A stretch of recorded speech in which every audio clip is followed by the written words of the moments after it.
श्री स्वामी समर्थ श्री गुरुचरित्र अमृतधाम अध्याय 22 भीमा आणि अमरजा संगमावर वसलेले पावन स्थान म्हणजे श्री क्षेत्र गाणगापूर। या गावात एक गरीब ब्राह्मण राहत होता। त्याच्याकडे असलेल्या वांझ म्हशीकडून माती वाहून येणाऱ्या पैशातून तो ब्राह्मण आपला उदरनिर्वाह करीत असे। एक दिवस श्री गुरु भिक्षा मागण्यासाठी आले असता ब्राह्मणाची पत्नी म्हणाली की माझे पती भिक्षा मागण्यासाठी बाहेर गेले आहेत, ते येईपर्यंत आपण थांबावे। तेव्हा श्री गुरु म्हणाले की म्हैशीचे दूध मला द्यावे। तेव्हा विप्र स्त्री श्री गुरूंना म्हणाली की ही म्हैस वांझ आहे।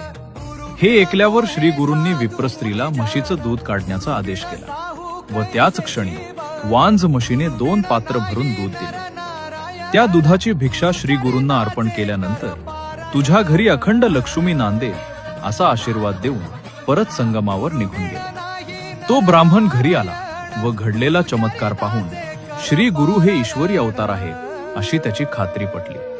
तो ब्राह्मण सपत्नीक श्री गुरूंच्या दर्शनासाठी गेला असता त्या दाम्पत्याचा भक्तिभाव पाहून श्री गुरूंनी त्या दाम्पत्यास आशीर्वाद दिला।